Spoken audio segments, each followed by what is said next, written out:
안녕하세요. 빅액터스 연기코치 빅코치입니다. 오늘은 그리스 3대 비극 중에 하나인 메데아에 대한 줄거리와 간략한 소개를 좀 해보도록 할게요. 메데아는 에우리피데스 작품입니다. 이 에우리피데스는 그리스 3대 비극 작가 중에 한 명으로 가장 근대적인 정신의 소유자로 알려져 있죠. 에우리피데스 작품 특징은 당시의 신, 영웅, 종교, 정치에 있어서 비판적인 태도를 취했다는 점입니다. 그래서 그의 작품은 신이나 영웅이 등장하지 않죠.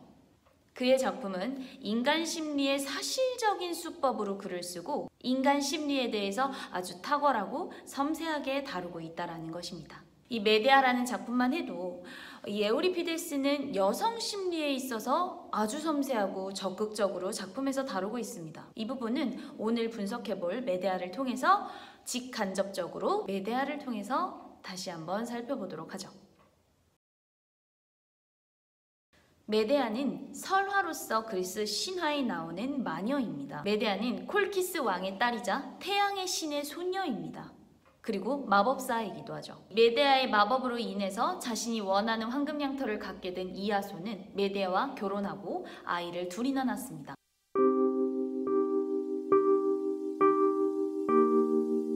이아손을 사위로 받은 크레온 왕은 남은 메데아가 혹시라도 자신의 딸 공주를 어떻게 할 것 같은, 무슨 도모를 할 것 같은 그런 불안감 때문에 메데아를 추방시키기로 합니다.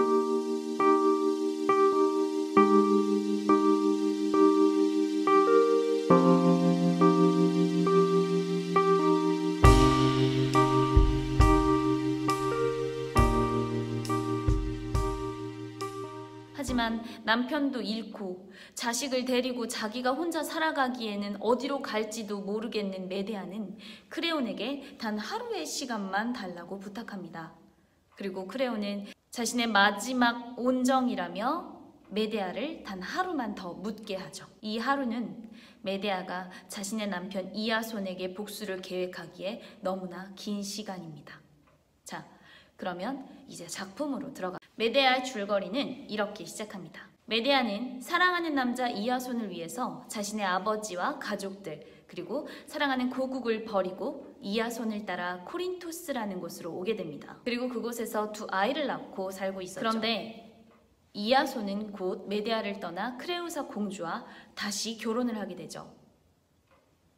이야기는 이아손과 크레우사의 결혼이 이미 완료된 시점부터 시작합니다. 이올코스에서 펠리아스 왕을 죽이고 코린토스로 피신한 이아손과 메데아. 두 명의 자식을 낳고 살고 있지만 사회적인 편견과 차별을 피하기 위해서 이아손이 선택한 것은 코린토스 왕가의 남자가 되는 것입니다. 이아손은 장차 메데아와 자신 사이에서 낳은 두 명의 아이들이 이 망명지에서 편견받을 것을 미연에 방지하기 위해서 공주와 결혼한 것이라고 입장을 내세우죠. 작품의 등장인물입니다. 메데아는 자신의 분노를 숨기고 크레온에게 무릎을 꿇고 하루의 시간만 더 달라고 부탁하고 결국 크레온은 메데아의 모성애에 탄복하여 그녀에게 하루의 시간을 더 주게 됩니다. 천치 같으니 단번에 나를 내쫓지 못하고 하루의 여유를 주다니. 여러분, 내겐 이들을 죽일 몇 가지 방법이 있어요. 어느 것을 택할까요? 신혼의 달콤한 잠자리에 불을 지를까요? 더 확실한 방법이 있어요. 내게 가장 자신 있는 방법이기도 한데 독살이 바로 그것이에요. 메데아가 이아손을 독살할 계획을 계획하고 있는 줄 모르는 이아손은 바로 자신의 전 부인이었던 메데아 앞에 너무나 당당하게 나타납니다.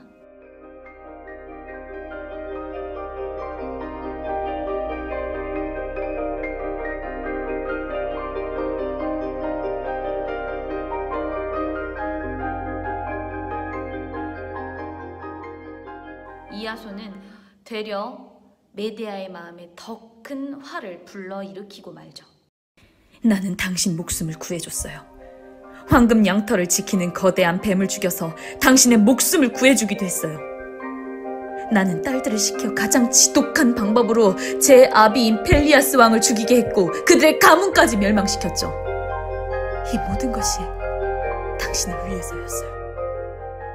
본 부인 메데아를 버리고 왕가의 딸과 결혼하려는 이유에 대해서 정당성을 부여하는 이아손 때문에 메데아는 정말 불같이 화를 내고 있습니다.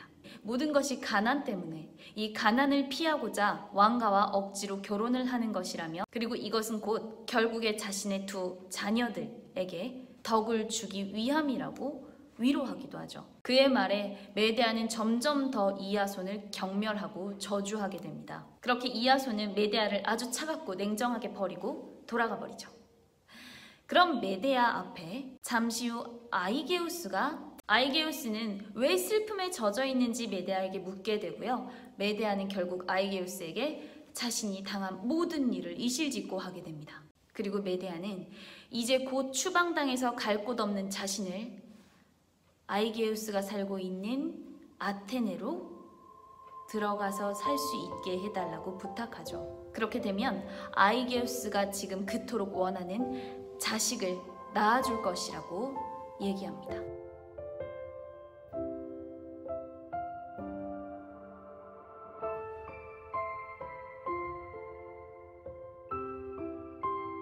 그렇게 메데아는 아이게우스에게 진정한 약속을 듣게 됩니다. 이로써 메데아는 이아손에게 제대로 복수할 계획을 꾸미게 되죠. 바로 이아손에게 친절하게 접근해서 자신이 준비한 선물을 공주에게 전달하는 것입니다. 공주에게 후에 주게 될 이 선물에는 독약이 잔뜩 묻어있죠. 선물에 대한 의심을 피하기 위해서 메데아는 자신이 아닌 자기 어린 자녀들이 대신해서 전달하게끔 합니다. 이로써 이아손에 대한 의심과 공주에 대한 의심도 피할 수 있을 것이라고 생각한 거죠. 나의 계획을 말씀드릴게요. 나는 이아손에게 아주 부드럽게 말하겠어요. 그의 생각이 모두 옳았다고요. 그가 왕과와 혼인을 맺고 내가 희생을 당하는 것이 결국은 잘한 일이라고 말하겠어요. 그리고 애들 손에 공주에게 바칠 선물을 보낼 거예요. 가운과 금장식을 한 관을 선물할 생각이에요.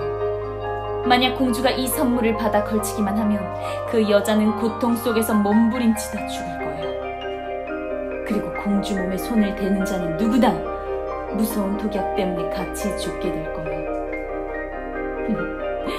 그러나 그 일을 위해서 나 역시 고통의 눈물을 흘리지 않으면 안 돼요. 내 애들을 내 손으로 죽여야 하니까요. 하나, 그렇게 함으로써 내 애들을 아무도 내게서 빼앗아갈 수 없게 되는 거예요. 나는 이아손을 파멸시킨 후 이곳을 빠져나가겠어요. 메데아의 복수는 이아손이 죽는 것이 아닌 이아손이 사랑하는 모든 것들을 죽여버리는 것입니다. 이것이 이아손이 가장 마음이 아플 복수였던 거죠.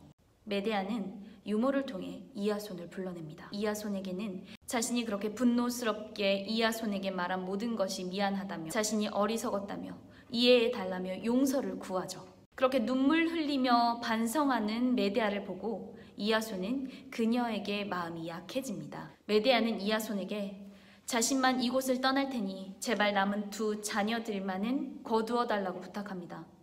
이아손은 그런 메데아 뜻도 들어주죠. 그분에게 아름다운 선물을 보내도록 하겠어요. 비단 가운과 황금 장식으로 된 관을 선물할게요. 우리 애들을 들려서 보내도록 하죠. 공주께서는 누구보다 운이 좋으시고 축복받으셨고 부유하세요. 하지만 저는 제 애들을 위해서 이까짓 황금뿐 아니라 제 목숨도 바칠 수 있죠. 자, 얘들아, 이걸 들고 궁 안으로 들어가서 무릎을 꿇고 너희 아버님의 새 부인께 탄원을 드려라. 제발 코린토스에서 영원히 살게 해주십사 하고, 그리고 그분 손에 올려놓는 것을 절대 잊어서는 안 된다. 잠시 후 왕국의 관리인 사자가 메데아 앞으로 뛰어와 당장 이곳을 떠나라고 합니다. 바로 큰일이 벌어졌기 때문이죠. 하지만 메데아는 아주 올곧게 서서 왕국에서 도대체 어떠한 일이 일어났는지 아주 상세하게 얘기하라고 요구하죠.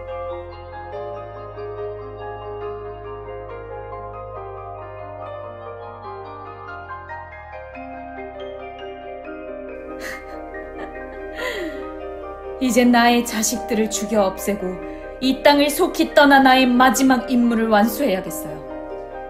이제 와서 망설이다가는 나보다 더 야만스러운 자의 손에 죽음을 당하고 말 거예요. 그 애들은 죽을 수밖에 없어요. 그리고 어차피 죽어야 한다면 그들에게 생명을 준 내 손으로 죽이는 편이 나아요. 선물을 전달한 메데아의 자녀들을 이아손이 죽일 것이라는 걸 뻔히 알고 있던 메데아는 자신이 직접 칼로 두 아이를 죽여버리고 맙니다. 잠시 후 이아손은 혹시라도 메데아가 그런 아이들까지 죽여버리고 말까봐 그것만은 말리기 위해서 뛰어왔지만 이미 메데아가 아이들을 죽인 이후였습니다. 분노의 눈물을 흘리고 있는 이아손 앞으로 메데아는 아이게우스가 보낸 마차를 타고 나타납니다. 자기가 죽인 아이들의 시체를 옆에 태우고 말이죠. 애들은 내 손으로 묻어주겠어요. 애들의 무덤을 해칠 수 없도록 헤라 여신의 성역에 묻겠어요. 그리고 아이게우스의 도움을 받아서 살 거예요. 당신에게는 무가치한 죽음이 어울릴 테니 아르고의 배전에 머리를 부딪혀 죽는 게 낫겠군요. 그래서 당신과 나의 사랑의 역사는 쓰라린 종말을 거두겠죠. 메데아는 이아손에게 아주 차가운 모멸의 웃음을 띤 채 그렇게 사라집니다. 이아손도 비틀거리며 쓰러지죠. 그리고 작품은 끝이 납니다. 이렇게 메데아 작품에 대해서 알아봤고요. 왜 에우리피데스 작품에는 여성의 심리적인 묘사가 탁월하다고 얘기하는지 이 메데아를 통해서 잘 느껴보셨을 거라 생각합니다. 궁금한 거 있으시면 언제나 댓글 달아주시고 좋아요, 구독 눌러주세요.